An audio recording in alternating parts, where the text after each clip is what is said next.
चालाक सियार। एक जंगल में महाचतुराक नामक एक सियार रहता था। एक दिन वह भोजन की तलाश में निकला। भटकते भटकते एक स्थान पर उसे मरा हुआ हाथी मिल गया, जिससे उसकी खुशी का ठिकाना नहीं रहा। उसके कई दिनों के भोजन की व्यवस्था हो गई थी। वह हाथी के मृत शरीर के पास गया और उस पर अपने दांत गड़ा दिए। लेकिन हाथी की चमड़ी मोटी थी। बहुत प्रयासों के बाद भी वह उसे चीरने में असफल रहा। तब वह वहीं बैठकर किसी तरह हाथी की चमड़ी चीरने का उपाय सोचने लगा। कुछ देर में उसे जंगल का राजा सिंह आता हुआ दिखाई पड़ा, जिसे देख उसने सोचा कि क्यों न इससे ही किसी तरह हाथी की मोटी चमड़ी चिरवाई जाए। जैसे ही सिंह पास आया, वह उसका स्वागत करते हुए बोला, वनराज, आपके इस सेवक ने आपके लिए इस हाथी का भोजन तैयार रखा है। कृपया इसे ग्रहण कर मुझ पर उपकार कीजिए। सिंह जंगल का राजा था, वह किसी दूसरे के द्वारा मारे गए जानवर को भला क्यों खाता। मैं जंगल का राजा हूँ और मैं अपना शिकार खुद करता हूँ।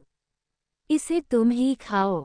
साफ इनकार करते हुए वह बोला और चला गया। सियार बहुत खुश हुआ कि अब इस हाथी पर पुनर्तः मेरा अधिकार है। परंतु समस्या अब भी जस की तस थी। थोड़ी देर बाद वहां से एक बाघ गुजरा। मृत हाथी पर दृष्टि पड़ते ही उसकी लार टपकने लगी। जीभ लपलपाते हुए वह मृत हाथी की ओर बढ़ा, तो सियार ने उसकी मंशा भांप ली।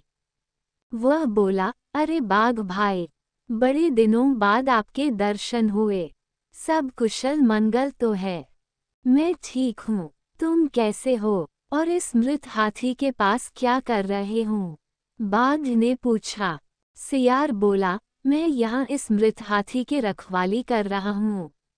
सिंह ने इसका शिकार किया है और मुझे इसकी रखवाली की जिम्मेदारी देकर नदी में स्नान करने गया है। वैसे आप भी इस हाथी का मांस चख सकते थे, लेकिन सिंह तो आपका बैरी ठहरा। उसे पता चल गया कि आपने उसका भोजन जूठा कर दिया है, तो फिर न वो आपको छोड़ेगा न ही मुझे। खैर इसी में है कि आप उसके आने के पहले ही यहाँ से चले जाओ। सियार की बात सुनकर बाघ वहां से भाग गया। कुछ देर बाद वहां से एक चीता गुजरा। चीते के दांत तेज होते हैं। सियार ने सोचा कि कोई ऐसी जुगत लगानी होगी कि ये चीता हाथी की चमड़ी भी फाड़ दे और बिना मांस खाए ही यहाँ से चलता बने। उसने चीते से कहा, मित्र, आओ आओ, देखो ये मृत हाथी, ये सिंह का शिकार है। मैं इसकी निगरानी कर रहा हूँ। तुम भूखे जान पड़ते हो, चाहो तो तुम इसका कुछ मांस खा सकते हो। जैसे ही मैं सिंह को आता हुआ देखूंगा, तुम्हें बता दूंगा। तुम तत्काल भाग जाना। पहले तो चीता ने सिंह के डर से हाथी का मांस खाने से इनकार कर दिया, किंतु सियार के विश्वास दिलाने पर वह राजी हो गया। उसने कुछ ही देर में हाथी की मोटी चमड़ी फाड़ दी। जब सियार ने देखा कि उसका काम हो गया, तो वह चीते से बोला, भागो, शेर आ गया। बिना एक क्षण गवाए चीता भाग गया। सियार ने मजे से हाथी का मांस कई दिनों तक खाया।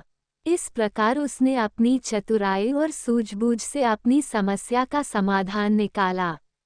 सीख: किसी भी समस्या के समाधान के लिए सूझबूझ से काम लो।